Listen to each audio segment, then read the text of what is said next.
Thank you very much. Good to have you on board. I want to talk about what happened to a lady who was riding around Newport on her mobility scooter. Her name is Jennifer Swain. She's 53, and she believes that you cannot change your sex, your gender. So she was particularly worried about men who identify as women being allowed into Britain's jails.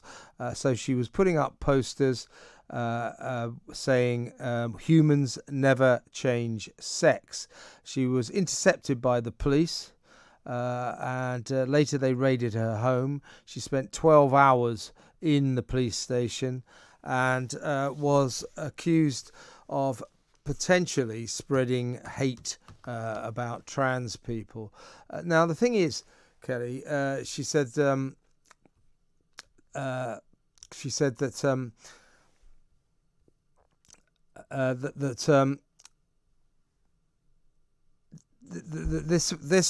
this is what she thinks. These are her beliefs. So, how did it happen that she got arrested? I mean, what is she supposed to have done wrong? She hasn't been charged yet, but she's been accused of possibly displaying threatening or abusive writing likely to cause harassment, alarm, or distress. They took a book away from her, which is a book about the theory and practice of transgendering children. And she hasn't got that back yet. When she was finally released on conditional bail, it was 3:30 a.m. in the morning, and her phone was seized. She's 53, and she's in a wheelchair. What do the police think they're up to? God, I think what they're up to is what we like to call lazy, quick policing, which is easy convictions, especially if you can entrap somebody in an interview and you can make them say things that then you can go, aha, you really have committed the crime of the century, which is having a bad thought, or certainly not a thought that, I don't know, don't most of us, about 99% of people in this country, know that you can't change sex. And the reason that women like Jennifer Swain are having to go out and put stickers is because Wales in particular, they've decided you're not allowed to talk about it. The conversation's already been had. It's all been had behind closed doors. And actually, men can be women, women can be men. We can talk to kids about gender identity. It's an absolute done deal without the consent of the public or even a conversation with the electorate. They have made these decisions. And so women like Jennifer, all over the world, actually, women like Jennifer are putting stickers up in protest. I mean, you can transition, of course. You can have the surgery. You can transition from, ostensibly male to ostensibly female. But the point is, Jennifer Swain's belief, and obviously your belief, is that despite doing that, you still retain the gender that you were born with, the gender of your birth. The point is, she's got the right to believe that, hasn't she? Yeah, I mean, look, you and I do disagree on this particular issue. I don't think you can ever change sex. I think you can have cosmetic surgery maybe to try and achieve some sort of. I don't. I mean, I'm not quite sure how I articulate what I feel about it. I mean, what I do, as you probably noticed, what I do believe is you cannot change the facts of your biological history. If you were born a male, your chromosomes will actually continue to dictate that biologically you are a male. What I then feel is if you undergo a transition and you want to be a female, then you should be respected as such. However, I think what Jennifer Swain's worried about, and I'm very worried about this, is cases like that Karen White person who was jailed as a man, identified as a woman, was transferred, by the way, had a history of sex offences offences against women was transferred to a female jail, whereupon she, I have to call her she, proceeded to rape 2 inmates. That's the sort of thing that worries me, and I think that's the sort of thing that worries Jennifer Swain. 100%. Look, what you can't transition out of is the criminality of being male. And so there's no difference between the risk of a man, whether he calls himself a woman or calls himself a man. He's still equally a risk to women. Now, we know that that's quite rare because we know that there aren't that many violent assaults in comparison to the population of the UK. So we're not saying that every single man in the country is a risk to women. We're saying that some are, and it doesn't matter whether that man calls himself a man or a woman. And more importantly, what on earth are the police doing? I seem to think now that they police by political will and not by consent. And I think that is a really frightening episode for all of us. The thing that happened to Jennifer Swain, and I'm laughing because it's so crazy, they got a warrant to search her house for stickers.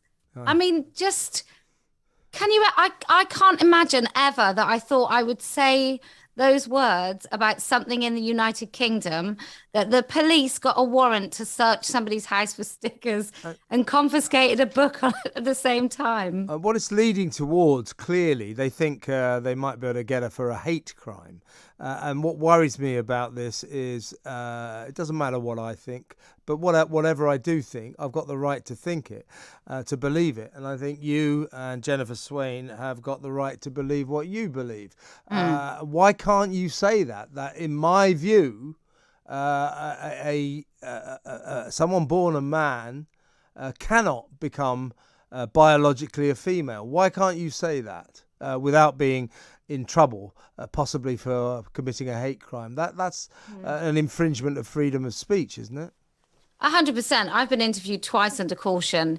Once I was interviewed here in Wiltshire by 2 police that came down from West Yorkshire Police. They spent a night in a hotel to interview me under caution about 6 tweets in which I supposedly misgendered someone. That means I called a man. I said Mr. for a man.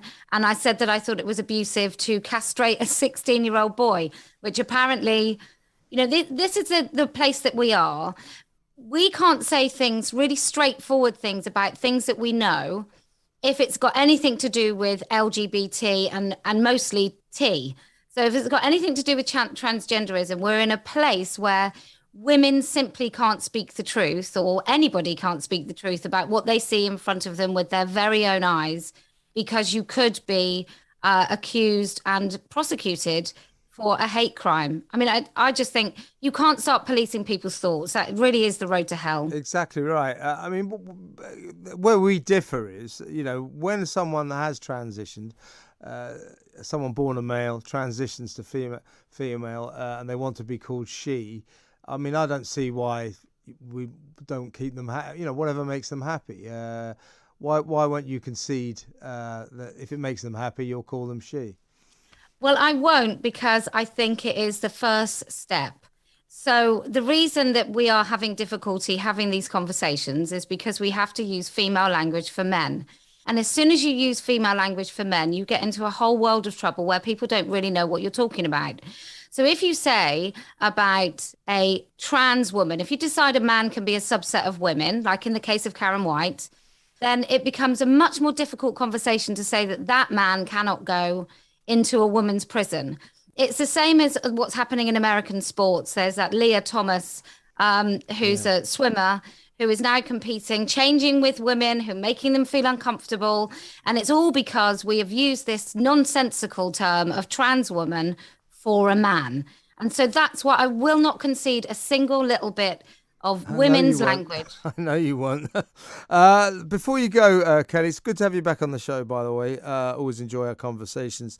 The University of Chester, whatever the hell that is, they have an English department, and for some reason they do an English course, a module on the works of J.K. Rowling, Harry Potter. Do you know that joke? I'm a big admirer of the works of J.K. Rowling, apart from all that Harry Potter rubbish. But seriously, they're doing this course on the works of J.K. Rowling, Harry Potter, and they've given a warning to students reading the first Harry Potter book that it could lead to difficult conversations about gender, race, sexuality, class, and identity. I presume this is something to do with J.K. Rowling's stance on what we've been discussing. It's what I might call the defeminization of women, and I'm with you on that. I hate calling women people with cervixes because I think that's sexist. That deprives you of what you are. That shouldn't be wrong. And they don't sort of call men people with testicles. So it's sexist. I'm against that. But this is what this is about at Chester English Department, isn't it? That if you pick up a book by J.K. Rowling, you'll have to confront her terrifying views on women. Well, I think that department ought to have a trigger warning saying if you take a course here, you will have a lifetime of idiocy. It's just crazy, isn't it? I mean, these poor kids, they've been in lockdown. These poor, like, teenagers that are now at university, they've been in lockdown and now they apparently can't even cope with the views of somebody else. And actually, I think what's more frightening is not that some people expect them not to cope, but the fact that we really are grooming these children into a place where they cannot cope with other people's point of view. And this particular silly trigger warning idea is part to blame for that. And I mean, where are they going to go from there? I mean, are they really going to be able to get a decent job where people sometimes say you haven't worked hard enough today? Are they going to be able to cope? I don't think so. I'm tempted to say something quite cruel now, which is, are they going to get a decent job? Not really. Not when you went to the University of Chester, whatever the hell that is. Kelly, great to have you back. We'll talk again soon. That's Kellie-Jay Keen.